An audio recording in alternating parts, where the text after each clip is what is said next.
Bismillahirrahmanirrahim. Kita punya trauma, entah itu fiktif, entah nyata, entah apalah. Kita punya trauma kasus Siti Jenar. Orang yang mendalami la ilaha illallah secara intensif, ya, entah itu disebut kalimat sodo, bosuluk, boseloko, mbah kono semua. Orang yang memahami la ilaha illallah secara intensif, itu pasti menuju ilmu hakikat.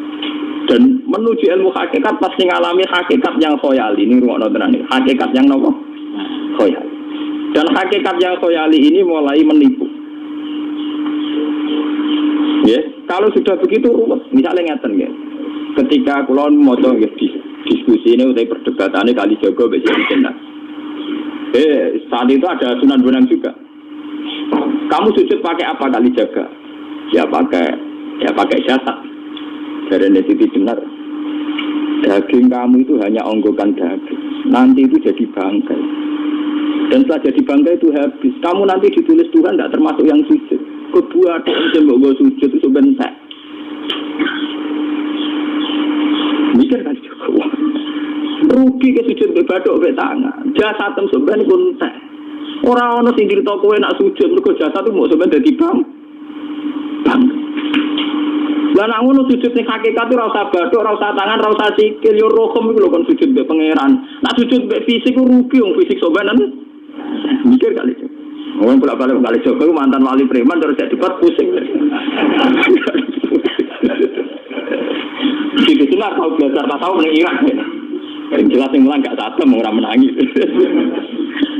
Wah, uang ini menjadi perdebatan. Sehingga keyakinannya kayak Siti Jenar, la ilaha illallah itu ya wahdatul wujud itu innalillahi wa inna ilaihi. Selama ini kalau orang syariat misalnya, orang syariat itu kalau ada orang mati, misalnya Kak Ruhin mati, nah aku kan muni innalillahi wa inna ilaihi raji'un, saiki Ruhin wis mati. Mati itu baliknya pengen. Itu cara wong hakikat kan salah besar. Orang mati itu tidak ada, cara ilmu hakikat dan orang mati itu tidak ada. Roh ini tersiksa di alam fisik. Jadi ruh ini tersiksa di alam fisik. Karena ketemu ning jasade ruh. Tersiksa ini. Akhirnya apa mangane kudu kerja piring Jepang tersiksa roh. Adol roti mau tersiksa. Misalnya kiai pemangane dalam kudu pidato 2 jam bareng tersiksa. Roh napa? Tersiksa. Mergo roh ora butuh mangan, ora butuh ngombe, gara-gara melok fisik. Paham ya? Loh, itu nanti ketawarai ya, bener. Nah, kalau bosen, zaman betul loh, guru waras maksudnya ya. Artinya waras secara akademik karena ada referensi, ada marojek, ya. Waras secara hakikat. Kalau nu mau merasa sampean wis ilmu hakikat. Artinya saya juga ngalami ilmu hakikat. Lalu ketika ini sekarang hikam, wong rata muka sabar, rasa jadi ulama. Entah sekian detik ulama itu harus pernah muka sabar. Biar merasakan ilmu nopo aja. Tapi ilmu hakikat itu bisa dilogika kan. Sebelum sampai secara musyahadah, paling enggak bisa sampai secara logika. Manusia itu mulai Nabi Adam sampai sekarang itu kan punya roh. Dan roh itu tidak makhluk. Ya, roh itu tidak makhluk. Ketika roh itu diletakkan di jasad, dia itu tersiksa. Karena ketika dia ke jasad fisik, namanya mengalami keterpisahan dengan yang abadi. Dia ini jasad fisik tersiksa. Karena dia harus di alam yang kasat mata, alam mulki. Tersiksa. Ketika dia tersiksa, melok ruhin, akhirnya mangan kangelan, akhirnya lesu mangan. Padahal roh gak butuh mangan, perlu dicatat roh gak butuh. Ya butuh gunung kidul barang, roh ora butuh rapi. Paham kan? Ya butuh cinta, ora butuh pegatan, ora butuh macam-macam. Paham? Tapi karena dia nemplek jasad sing butuh mangan, butuh rabi, butuh wedoan macam-macam. Akhirnya roh tersiksa. Suatu saat kalau roh ini dalam bahasa manusia mati, ini dalam bahasa manusia mati. Ini hakikatnya roh itu tidak mati, dia kembali ke habitatnya. Ini disebut innalillah. Kita ini dari awal ya dengan Allah. Wa inna ilaihi juga kemudian nanti kita pasti kembali ke Allah. Dan itu diyakini betul oleh orang wahdatul wujud. Jadi kalau roh mati itu ya tidak ada mati. Terus sekarang itu kembali karena sudah lama mengalami keterpisahan mergo melok fisik-fisik dari ono kerja dasinan, ono nggo proposal ruwet roh melok. Paham gitu. Kita di roh napa melok roh. Lah roh ya tersiksa ngaku ra butuh mangan, ora butuh proposal bocah ngalor. Itu tersiksa. Makanya dalam cerita-cerita Jalaluddin Rumi yang otentik di kitab-kitab begitu. Ketika beliau mau meninggal, muridnya itu nangis. Dari Jalaluddin Rumi, kamu jangan nangisi saya ini mau pesta, saya ini mau pesta perkawinan. Kamu tidak merasakan penyesalan saya ini lama menyesal karena harus hidup bersama kamu. Terus saya ini tersiksa karena ngalami alam yang rusak, yang fana. Alam yang fana. Harusnya roh saya itu di alam abadi, bukan di sini. Maka jangan tangisi kematian saya. Kematian saya adalah kembalinya roh ke habitatnya. Semenjak itu kematian dianggap malam perkawinan karena roh kembali. Walhasil meniku cara ilmu tasawuf bahasa Arab jenenge wahdatul wujud, kena Jawa Yogyakarta Solo keadaan jenenge manunggaling kawula. Mergo sing rawan ngono rugen to, Pak. Nek iki tak terangno detail. Dadi bathuk mesti iki buku sujud kan. Niku sampeyan ilang. Dadi seksine ora ono cara teorine sinten Siti. Rugi kowe. Jadi ya kendo. Pak kali coba mantan preman jak debat terus ora ngono kok terus ana pateni kowe. Lah debat iki ora iso. Premane kumat. Ya ta preman jak debat ilmi. Ngono ku model. Kali Joko yo ora salah, bisa sing dina Umar nggih ngoten. Soal Umar sahabat top, lha jak debat atau milih patenane ya Rasulullah. Gak iso dene ilmiah. Mantan preman pasar rukat terus jadi sahabat top. Debat yang milih mate. Lalu wonten cerita wong Yahudi njaluk keputusan Nabi. Bareng wis diputusno Nabi cek mamang. Ndak tenang keputusane ngono dalam sengketa duniawi. Bariku takok ya Ali. Ya Ali, aku mau sowan ning Nabi Muhammad. Dikai keputusan Nabi mamang cara kowe pilih. Sampai Ali dikai keputusan persis kanjeng Nabi. Cek mamang meneh takok Umar. Takok Umar aku mau sing Muhammad, sing Ali dikai keputusan kok mamang, Mar. Cara kowe piye? Urusan dunya. Nah ini deh. Entah dia meleput buat apa? Uang diputus Nabi ora mar. Badak mati. Awe. Mereka mantan apa? Cara mantan intelektual kan ya wajar nggak usah percaya Nabi. Kan barang cara Ali sudah gak percaya wis kandhani. Ora mesti cara Ali jangan lha ora apa patene. Ya wajar wong Yahudi kok percaya Nabi, ora percaya ora itu Yahudi Muslim. Ali itu Gusdur. Ada Gusdur ra beda piye tenang. Ali nyen ngoten watake ngoten. Nasibe padha. Ali itu ilmuwan yang jadi presiden gak sukses. Sing niru Gusdur. Mergo ning dinggo nek wong pinter mimpin ra sukses. Wong pinter gampang maklumi. Lah misalnya kita jadi kiai wong pinter. Pak Yai santri ini pacaran. Maksud itu jangan ada cawe itu. Wah, ruwet. Terus malah dalil zinalina tubuh syahwat minan. Piye pondok tanpa pelaturan tadi. Paham ya? Ruwet tau. Mana jogeman, dia kiai pinter teman-teman itu jogeman. Jadi biasa wae ono syariate sithik-sithik. Sing kemana ono santri pacaran tersinggung, ono santri nakal tersinggung. Sing ono rasane lha donya ono napa? Nah, meguru kula nu urusan ilmu semi hakikat. Sehingga kayak Siti Jenar, cara pandang Siti Jenar itu masuk betul ning gone pemikiran para santrinya. Kados Ki Ageng Pengging siapa masuk betul karena masuk akal. Cara mereka napa? Betapa tidak ada artinya fisik ini. Nah, kalau semua fisik ini tidak ada artinya, kemudian yang ada artinya itu roh, perjalanan apa? Perjalanan roh, sehingga diartikan inna lillah wa inna ilaihi raji'un. Inna sholati wa nusuki wa mahyaya wa mamati lillah. Lah kemudian sekarang sampean tak tanya misalnya ini latihan ilmu hakikat. Wa mahyaya lan penguripan ingsun. Kalau ingsun itu artinya fisik atau jasad, itu keliru besar karena jasad tidak pernah hidup. Yang hidup itu roh. Paham ya? Sekarang artinya wama mati itu apa? Kematian ingsun. Kalau roh itu tidak pernah mati, berarti kematian roh adalah keterpisahan dengan yang agung atau yang abadi.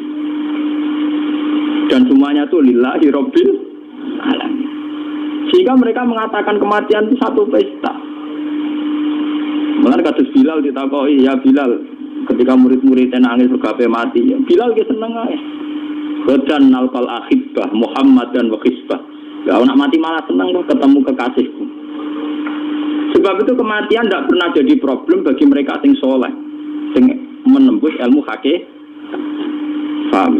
Tapi ilmu hakikat kayak ini itu yang diyakini Siti Jenar, diyakini Jalaluddin Rumi, diyakini para wali-wali wahdatul wujud.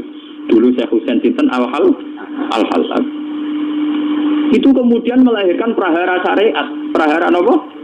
Syariat. Sebab itu Wali Songo. Oke, Siti Jenar benar dalam filosofinya, tapi harus dibunuh karena menjadi prahara syariat.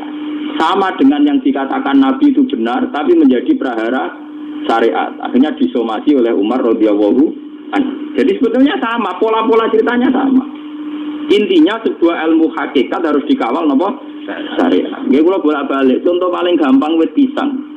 Wong nak mangan gedang kulitnya tetap dibuat. Tapi umpama gedang dari awal ora usah kulit, ra sido dadi gedang. Paham nggih? Meskipun kon ape dipangan ya dibuat. Tapi kita tidak bisa membayangkan pisang dari awal tanpa napa? Mbok kekeringan, mbok bosok, mbok ra sido dadi napa? Pisang. Terus pentingnya syariat lagi begini. Mulane penting ngaji wali-wali syariat sing pinter kabeh Sunan Kudus, kabeh Sunan Bonang. Andai kan tidak ada syariat itu dunia pun mesti rusak. Contoh paling gampang masalah pornografi, porno aksi. Jadi jenar aja omongi ngono ibu ngakak-ngakak deh. Dari pangeran wis pirsa, kowe nek klambi pangeran ora tentara ya ora usah klambenan. Wong ora ono gunane. Kalau yang paling penting ku nazarullah, kenapa kowe klambenan barang? Wong kowe klambenan ora pangeran tetep pirsa. Nyatane si jenar nak mulang nggih coba klambenan nang intine napa? Dinya ada nabi Sunan Bonang. Nah, aku percaya kabeh nazarullah ora usah napa? Klambenan.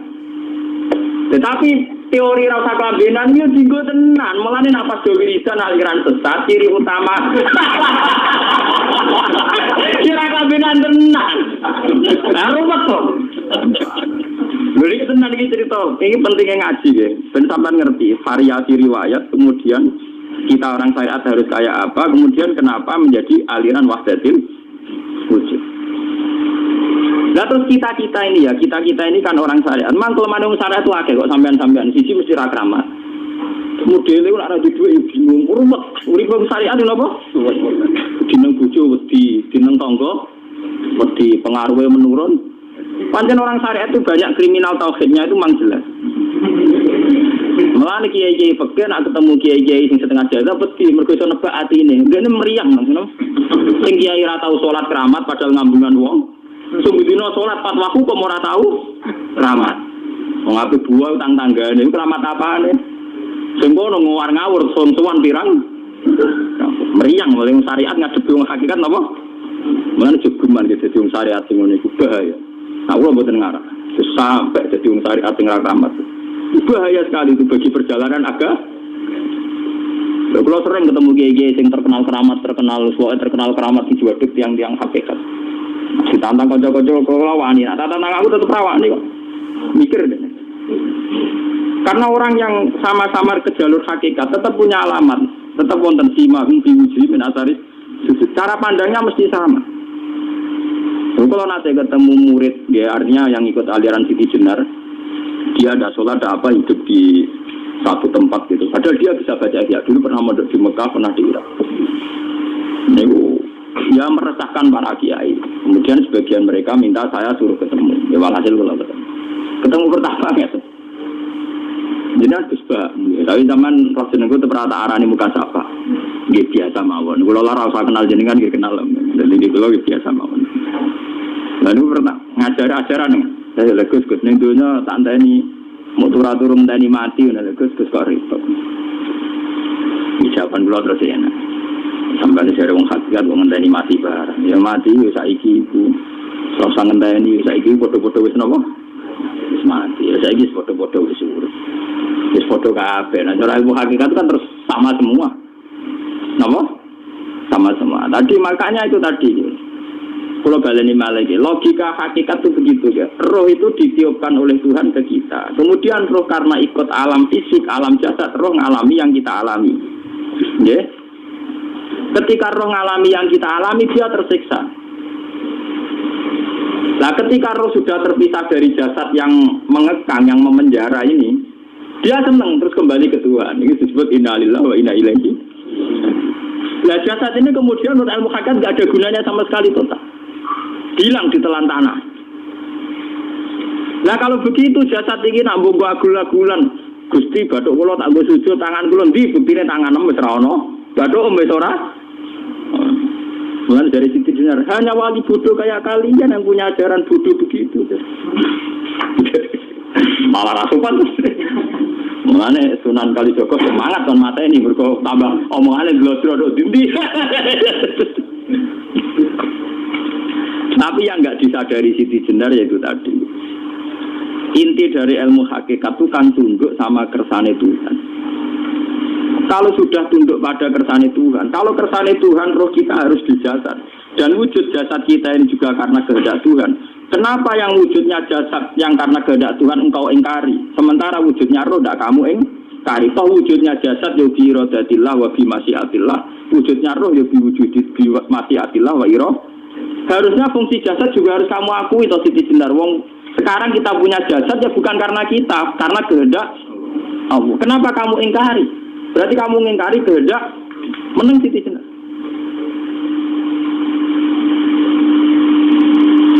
Makanya hakikat yang pertama saya itu pasti khayal. Nah, Siti Jenar itu hakikatnya baru yang sampai khayal itu.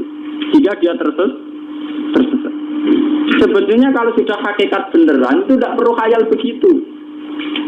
Artinya tidak perlu khayal jasad kita yang senajan ora ana gunane ini. Tetap ya wae wujudnya karena kehendak Allah. Juga kita harus terima. Apapun kekurangannya, apapun kenaifannya, ironisnya harus kita terima. Ini sebagai bentuk penerimaan kita pada masyiatil.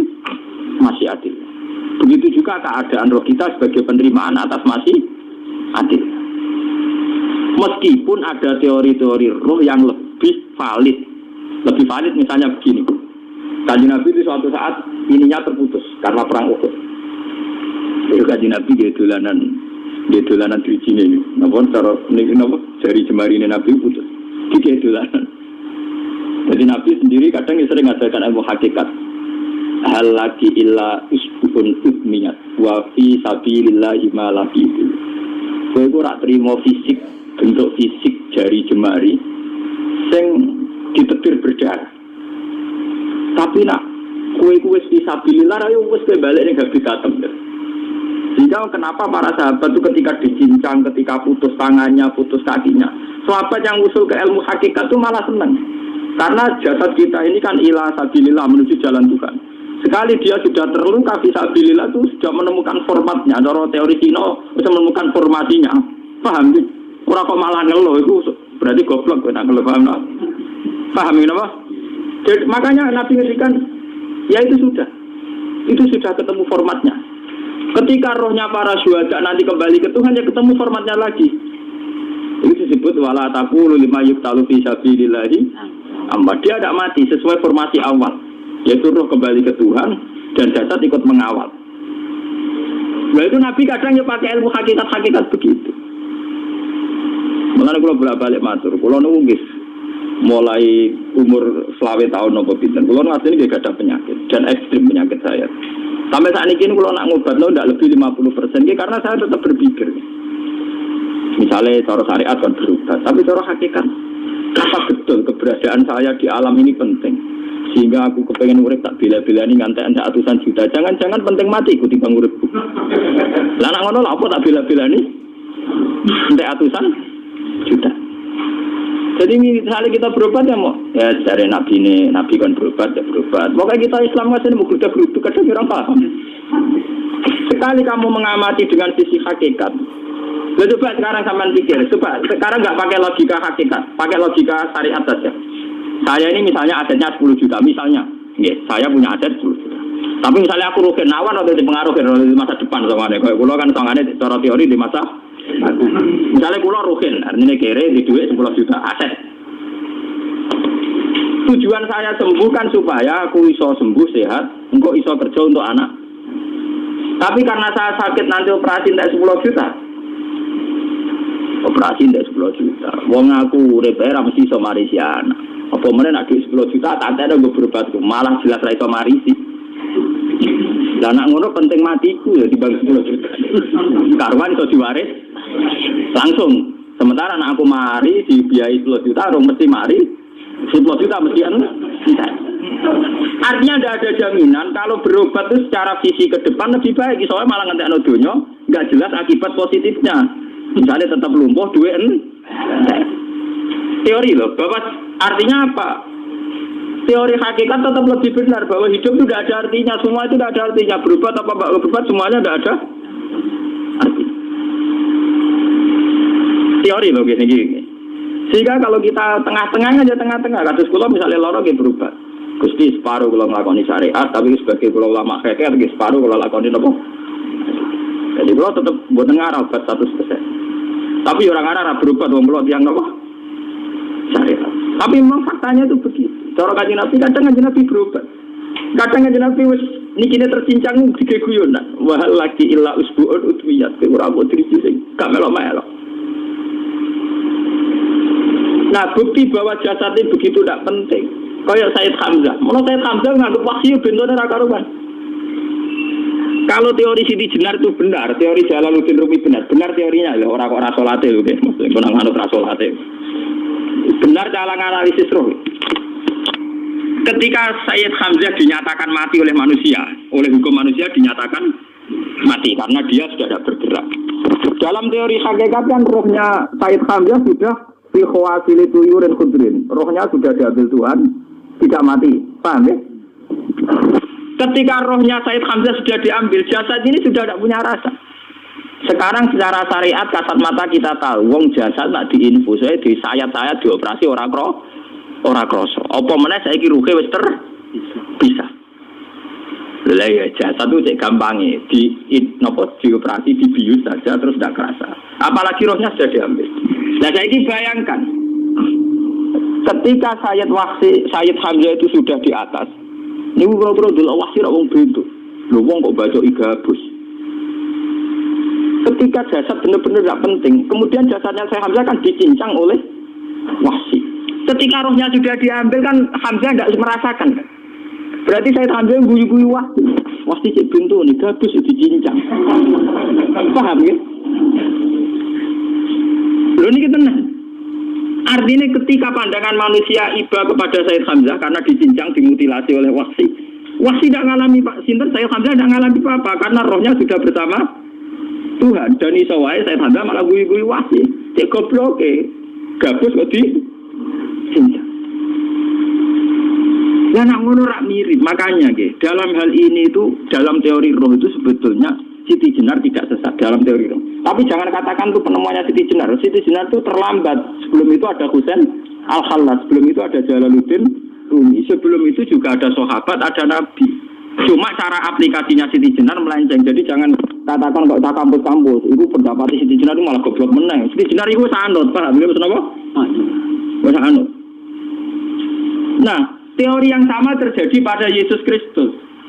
Ketika Yesus misalnya secara lahir dicincang, dimutilasi, diapakan oleh orang Yahudi, sebetulnya rohnya dia sudah bersama Tuhan, kembali ke Tuhan Bapa. Nah cara Kristen, nah cara Islam ya balik ini pengiran. Andaikan itu iya, itu ya tidak ada masalah karena hakikatnya dia tidak dicincang, tidak dibunuh. Andaikan iya lah, tentu menurut Islam yang dibunuh Yudas atau siapa itu yang masuk bialah. Tapi sama sebetulnya teorinya sama. Kalaupun dia tidak ada masalah. Oke, kalau misalnya Nabi Isa karena ada kontroversi menyangkut dia atau Yudas. Sekarang yang Zakaria dan ya Zakaria itu dicincang betul oleh orang Yahudi, matinya dimutilasi. Tapi dia tidak apa-apa. Karena ketika beliau dicincang, rohnya sudah diambil. Ini rumah tenan kan, bener untuk kendel mati paham kan ya. Jadi maksudnya ini kalau ajari, mati itu tidak problem. Ya ini kalau urip mati loh. Nah ini bersamaan paham ya. Kaitan la ilaha illallah ini nanti semuanya sama kaitan sama apa? La ilaha illallah. Ini nanti ujungnya sama dengan la ilaha illallah. Begitu juga seterusnya. Misalnya Yahya kalian sinten? Zakaria. Ketika Tuhan ditanya, jadi tenggene alam malakut pengiran ditakok, ya Allah, Yahya dan Zakaria itu kan hamba pilihan engkau. Ketika dicincang kok jangan biarkan. Ini Yahya Zakaria dicincang. Aku itu ra goblok dari pengiran. Sedurunge dekne dicincang jasate ruhe tak jipuk. Dadi dekne ora krasa blas. Begitu juga ning tafsir-tafsir sampean lihat wa Maryama Sayyidah Maryam yang istrinya Fir'aun. Itu kan dia iman sama Nabi Musa. Asiyah imro'ati apa? Fir'aun. Asiyah imro'ati Fir'aun, ya. Itu kan dihukum oleh Fir'aun. Ketika mau ditumpahi apa? Batu besar. Itu Allah ketika di pangeran, ya malaikal mauti, cepat ambil rohnya sebelum dihunjami batu besar. Terus rohnya diambil. Sebab itu dalam hukum Tuhan, Tuhan itu tidak merasa bahwa Tuhan membiarkan Asiyah, membiarkan Hamzah, membiarkan Yahya, membiarkan Zakaria. Dalam hukum Tuhan, semua orang ini roh-roh terhormat. Akhirnya nak anggo teori iki sing nyincang malah goblok, wong gabus goblok sing jangan ngono. Nak anggo teori iki malah berbalik, sing goblok sing nyincang. Paham? Yo jeneng kok sesuai sampean kiaskan saja. Wong dibius wae disayat-sayat gak kroso. Kaya apa nak ruhe bener-bener wis tercabut terpisah. Rasane ning ndi? Ini disebut wala taqulu limayuk talu fi sabilillah napa? Lah kemudian roh ini kemana? Nah, roh itu sudah menyatu dengan kalimat tauhid. Mesti roh itu bersaksi la ilaha illallah. Kalau itu sih disebut neng alam roh ketika Allah tanya alas tu birobbikum mesti qalu bala. Mesti mereka jawabnya apa? Bala. Karena alam roh tentu lebih mudah bersaksi akan keberhadiran dan keeksistensi Tuhan Allah Subhanahu wa taala. Paham ya ini zaman penting. Nah, ketika kalimat tauhid sudah menyatu kayak begini, itu mesti kalimat tauhid sing mesti langsung untuk swarga. Itu dimaksud Nabi mustaiqinan biha qalbu mukhlishon biha qalbu. Ati itu qalbu kan nggak bisa kamu artikan jantung atau liver kayak teori modern sekarang. Misalnya qalbu itu apa? Jadi kiai qalbu itu jantung. Nah, ngono beda mek liver. Lah nek liver apa kabidun niku akal-akalan aja padha ora paham. Bahasa kolbun, fikrun, aklun itu sesuatu yang misteri. Roh ini kemudian dengan kalimat tauhid sudah menyatu disebut mukhlishon biha kolbu. Ada tingkat kemurnian hubungan roh dengan kalimat tauhid. Nah kalau begitu pasti dakhalal jannah. Karena tidak mungkin kalimat tauhid kok dinera. Lah ini ngomong masalah-masalah hakikat. Wong sing gak tahu petualangan hakikat, momen sing sering bingung bakas duit, bayar kredit, utang jatuh tempo. Orang kan kalau mikir, utak kamu sentak gue mikir dulu.